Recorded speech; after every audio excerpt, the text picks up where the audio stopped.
Hello everybody, this is Fernando for the latest Cryptids and Monsters video. Alright, another entry here based on your suggestions. This one of the newer ones that I have from my latest video. I don't recall this one actually being suggested from before in some of the past videos, but still, it was quite nice to be able to run on this one in my newest suggestion video. Quite fascinating cryptid in the sense that there's a lot of contradictory information associated with it. Lots of extremes, in other words. So, on the one hand, it's considered beneficial, almost protective, and on the other hand, other tales state that it is actually quite evil. So lots of information tied to it, including the fact that it has a very famous celebrity who has gone on record trying to hunt it down as well.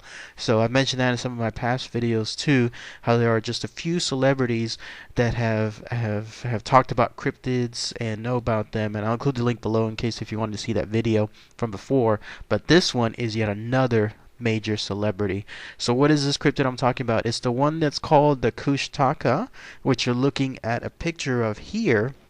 And it is a very strange, interesting creature found in the roaming lands of Alaska. So let's go ahead and let's talk about all that information here. So what is specifically this Kushtaka? Well, it's a creature that has been around for a long time. We're talking about something that is part of like the folklore, I guess the closest thing you could call it to that, there in the southern eastern parts of Alaska. Specifically, there's one area that it's known to roam about. It's called, and I hope I'm saying it right, either Knik or Nick. I don't know if the K is silent on the first part of its name.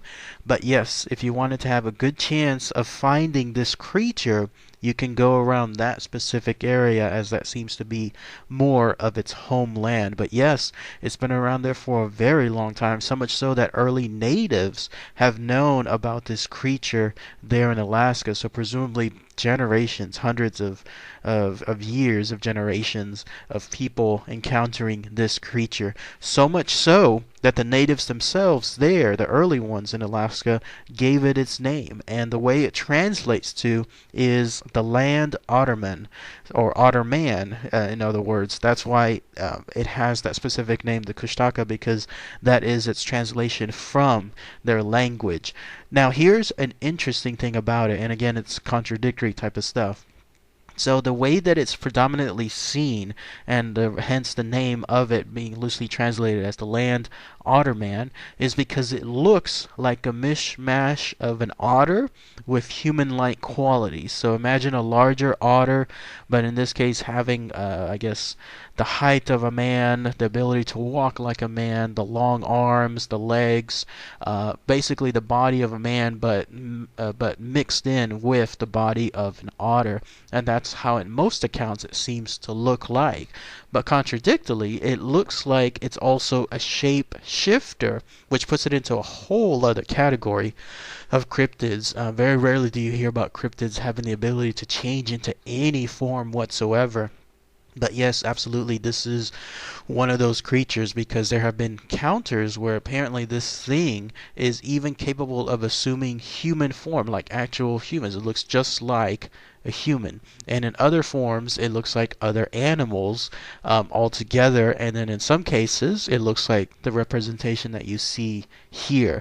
Either way though, that makes it into a little bit more of a dangerous creature, because you would have no idea with regards to what you're talking to is either who they are, or if they are in fact, in this case, this Kushtaka that is roaming about those areas there in Alaska.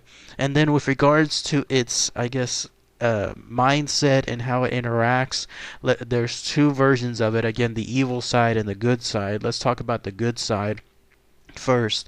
In those tales, this creature is considered to be very friendly and helpful, because there in Alaska, no doubt it's very cold there, and in some cases people for whatever reason get lost in the cold, either in the wilderness or out there in the ice, who knows. But whenever that happens, this Kushtaka then is able to help out those people. It'll prevent them from being frozen to death.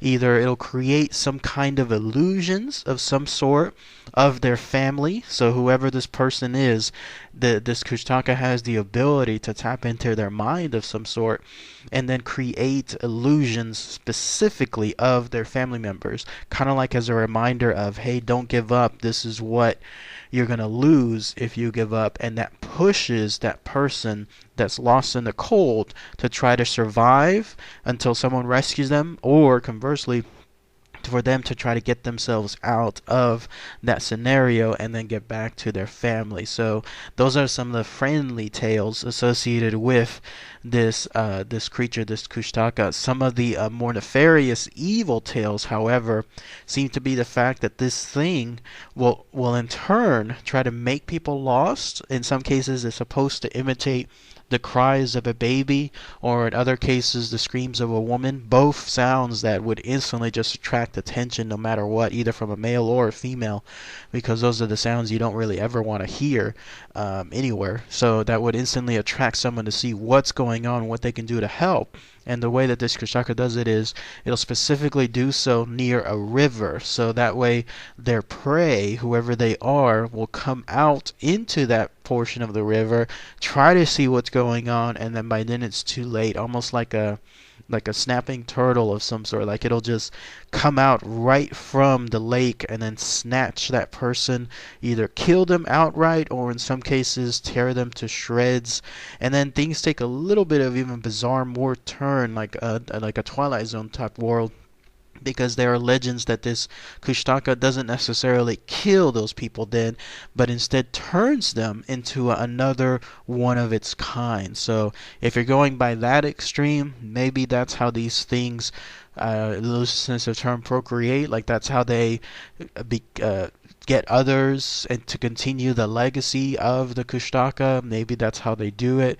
If that's the case, then who knows? But because there's obviously no one to tell about that happening to them to this very day. But yes, that is yet another avenue of this creature and acting in a more evil way. So also with regards to this creature, there are several ways if you wanted to truly have a chance against it. Let's say you're encountering one and it's on the more nefarious side, there are several ways to repel it. You can either ward it off with copper, if you happen to have some with you, or you can ward it off with urine. I don't know necessarily if it's your urine or if it's something else like another animal's. I do know there's obviously like the stories of hunters that take very specific urine from a certain animal either to attract or repel other animals. And then finally, and this one makes more sense, there's fire. This thing is very fearful of fire, just like most other creatures of any kind would be because of its destructive nature. So when it comes to fire, if you can actually create some right on the spot, if you suspect a Kushtaka is coming towards you or is nearby, create some and then you'll be in good territory. But yes, that's the information associated with this Kushtaka. So on some hands it is seen as a human-like otter. In other tales and hands, it seems to be that's more of a shapeshifter. And then finally there are the good tales associated with it, and then the bad stories as well. It seems like also that it's taken on almost like a nursery rhyme of sorts there in Alaska. It's used as a way for mothers to prevent their children from getting too close to, let's say, a dangerous part of the sea and accidentally drowning. It seems like it's more of a way of them stating, don't get too close, otherwise the Kushtaka will come out and get you. And that's more along the lines of keeping them safe rather than the stories being true whatsoever. Now, as far as the celebrity that actually went on a hunt, if you can believe it, for this cryptid, it's none other than Charlie Sheen. That's right, Mr. Wall Street himself.